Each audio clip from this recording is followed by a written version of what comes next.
नमस्कार दोस्तों, स्वागत है आपका साइंस जर्नी में। पेरियार रामास्वामी एक नाम नहीं बल्कि हथौड़ा बनकर आए थे ब्राह्मणवाद पे। ये वो शख्स थे जिनका नाम सुनते ही आज भी मनुवादियों और उनके बच्चों की पेट्रोल छूट जाती है, आंखें सुर्ख हो जाती है, आंतें कुलबुलाने लगती है, जिह्वा रुध जाती है और चेहरा ऐसे सुर्ख लाल हो जाता है जैसे पेरियार रामास्वामी स्वयं आकर उसकी चुटिया पकड़कर उसके गाल पर तबातोड़ थप्पड़ लगाकर बोल रहे हों कि ईश्वर मूर्ख होता है और उसको मानने वाला महामूर्ख। आप इसी से समझ सकते हैं कि पेरियार का व्यक्तित्व क्या रहा होगा। उन्हें दक्षिण का सुकरात कहा और पूरी दुनिया उन्हें दक्षिण भारत का डॉक्टर अंबेडकर के नाम से सम्मानित करती है। 17 सितंबर को उनका जन्मदिन पड़ता है और जैसा कि आप जानते हैं कि ब्राह्मणवादियों ने भारतीयों के हर त्योहार को, उत्सव को उनके महापुरुषों के जन्मदिन को कब्जा लिया है। उदाहरण के तौर पे सम्राट अशोक के जन्मदिन पर वह पेड़ की पूजा करवाता है और कहता है कि पेड़ का नाम अशोक है, ताकि इनके महापुरुषों का नाम न आए और किसी और काल्पनिक देवी देवता का नाम आ जाए। इसी तरह से इनने पेरियार रामास्वामी के जन्मदिन, जो कि 17 सितंबर है, अंग्रेजी कैलेंडर है, उसके अनुसार कब्जाने के लिए उसने एक फर्जी विश्वकर्मा को भी पैदा कर दिया। सभी देवी देवताओं की तिथि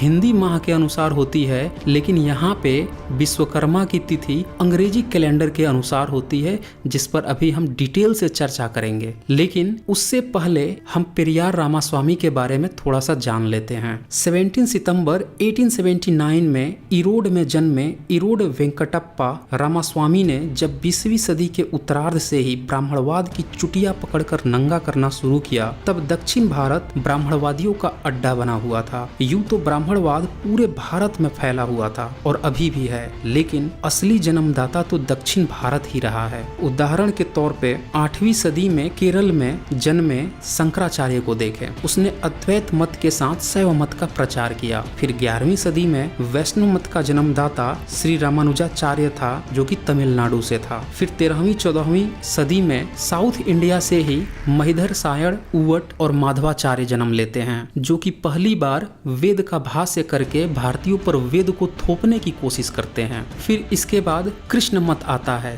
फिर कृष्णा टेम्पल बनता है, कृष्णा नदी नाम आती है और कृष्ण से जुड़ी हुई बहुत सारी चीजें उधर बननी शुरू हो जाती हैं। तो कुल मिला के जितने भी आजकल ब्राह्मणवादी पर्व त्योहार हैं या देवी देवता हैं, उनका जन्मदाता दक्षिण भारत के ब्राह्मणवादी ही रहे हैं। कहा जाता है कि कीचड़ में ही कमल जन्म लेता है। शायद यही कारण था कि तमिलनाडु में ही पेरियार रामास्वामी का जन्म हुआ और उनने ब्राह्मणवाद की जड़ों को खोदने के लिए ही शायद उनका पैदा होना 19वीं 20वीं सदी की सच्चाई थी। जब पेरियार रामास्वामी ब्राह्मणवादियों पर हावी होने लगे, लोग उन्हें दिलो जान से चाहने लगे। पिछड़े दलितों के वे रिप्रेजेंटेटिव बनकर उभरे और पेरियार रामास्वामी से भी पहले दक्षिण भारत में बहुत से नेताओं ने ब्राह्मणवादियों के खिलाफ ऑलरेडी मोर्चा खोल रखा था। इन लोगों की बातों पर जब ब्रिटिश गवर्नमेंट ने ध्यान दिया तो उनने तमाम ब्राह्मण जजों पे निगरानी रखनी शुरू की और उनने पाया कि जितने भी ब्राह्मणवादी जज होते हैं वो सभी दलितों और ओबीसी के केस में जानबूझकर पक्षपात करते हैं और अपने जाति और भाई भतीजों को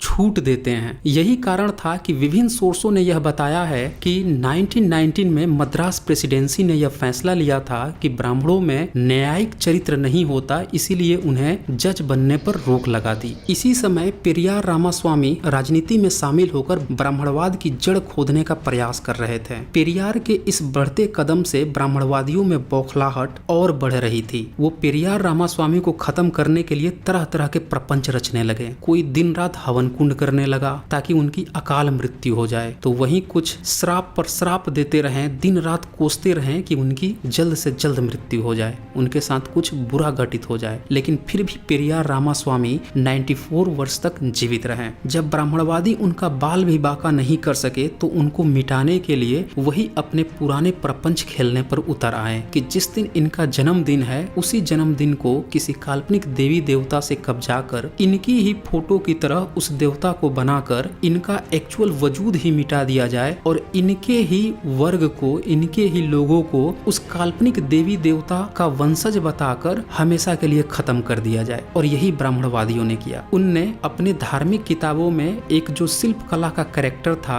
विश्वकर्मा, उसी को उठा के इन्हीं के जन्मदिन यानी 17 सितंबर के दिन थोप दिया। और इसके पीछे कारण क्या था कि पेरियार जो जाति होती है तमिलनाडु में, वह शिल्प कला में, निर्माण कला में माहिर होती थी और पिछड़ी जाति से आती थी। तो इसने भी विश्वकर्मा को जो पिछड़ी जातियां हैं, लोहार, बढ़ई, कारीगर वर्ग, उन्हीं का पूर्वज बताकर प्रचारित किया। आप दोनों की फोटो देखिए, ये ब्राह्मणवादियों का विश्वकर्मा है और ये पेरियार रामास्वामी का फोटो है। दोनों में दाढ़ी और चेहरे का लुक बिल्कुल सेम है। आप समझ सकते हैं कि ब्राह्मणवादी कितने हरामखोर और धूर्त होते हैं। दरअसल ब्राह्मणवादियों ने ऐसा क्यों किया और कब से किया? अगर वास्तव में हम देखें तो विश्वकर्मा को आजादी से पहले कोई जानता भी नहीं था। वैसे भी पिछड़ों और दलितों को धर्म ग्रंथ तो पढ़ने की इजाजत भी नहीं थी और न ही संस्कृत पढ़ने का, न ही वेद पढ़ने का। तो 1962 में जो पेरियार रामास्वामी के द्वारा एक लिखित किताब थी the key to understanding true Ramayan, उसी का तमिल से हिंदी में अनुवाद उत्तर प्रदेश के ललई सिंह यादव ने किया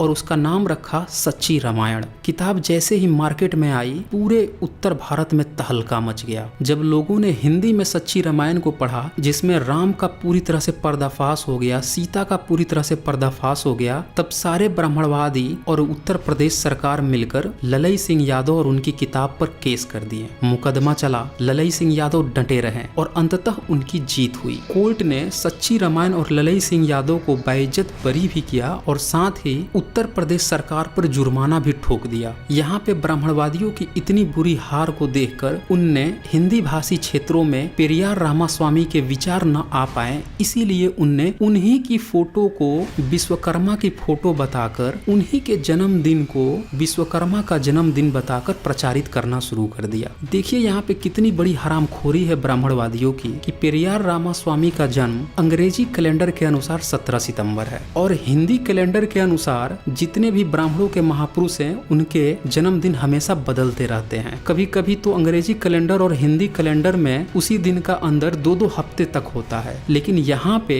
ब्राह्मणवादी इतने धूर्त और सातिर हुए कि उनने अंग्रेजी कैलेंडर में ही विश्वकर्मा का जन्म करवा दिया। और इससे भी बड़ी हास्यप्रद बात यह है कि आज तक किसी भी पिछड़े वर्ग ने, दलित वर्ग ने या जनरल वर्ग ने यह आवाज नहीं उठाई कि विश्वकर्मा का जन्म अंग्रेजी कैलेंडर के अनुसार कैसे हो गया। तुम लाकर मुझे प्रूफ दिखाओ, वह कौन सा पचांग है जो विश्वकर्मा को अंग्रेजी कैलेंडर के अनुसार पैदा कर दिया। जबकि रामायण में जिस विश्वकर्मा की चर्चा आती है कि पुष्पक विमान और रावण की लंका बना दिया था, तो वहीं पे राम का जन्मदिन तो हिंदी माह के अनुसार बनाया जाता है। सीता और अन्य चरित्र जो हैं, हालांकि वो सारे के सारे काल्पनिक हैं, फिर भी उनका जन्मदिन तो अंग्रेजी कैलेंडर के अनुसार हमेशा वेरी करता है जब हम कंपेयर करते हैं हिंदी कैलेंडर से तो। लेकिन इस विश्वकर्मा का जन्मदिन 17 सितंबर को ही कैसे है, इसके बारे में ब्राह्मणवादी पूरी तरह से नंगे हो जाते हैं। लेकिन अब ये शर्म से डूब मरने की बात है कि अब भी अगर यह जानने के बाद भी कोई विश्वकर्मा पूजा करता है तो, क्योंकि वास्तव में वह विश्वकर्मा पूजा नहीं बल्कि पेरियार रामास्वामी का जन्मदिन है। तो दोस्तों, इस वीडियो को ज्यादा से ज्यादा शेयर कीजिए और समस्त भारतवासियों को बताइए कि 17 सितंबर से विश्वकर्मा का कुछ भी लेना देना नहीं है। यह पूरी तरह से फर्जी जन्मदिन करार दिया गया है। सभी ब्राह्मणवादियों को चैलेंज है कि वह पंचांग के अनुसार, अपनी धार्मिक किताबों के अनुसार साबित करके दिखा दे कि विश्वकर्मा का जन्म आज के ही दिन हुआ था। कोई भी उत्खनन प्रमाण दिखा दे, कोई भी समकालीन नोट्स दिखा दें। और अगर अब आप इस घालमेल को पहचान चुके हैं तो अब आपका दायित्व है कि इसको सभी भारतीयों तक पहुंचाएं। पेरियार रामास्वामी जी के बारे में जानना अत्यंत ही महत्वपूर्ण है। पेरियार रामास्वामी जी पर मैं फिर कभी एक डिटेल्ड वीडियो लेकर आऊंगा, क्योंकि ये वो शख्स हैं जिन्होंने नास्तिकता को पिछड़े दलितों का विचारधारा के साथ साथ आम जीवन का हिस्सा बना दिया था। इनकी जो सोच थी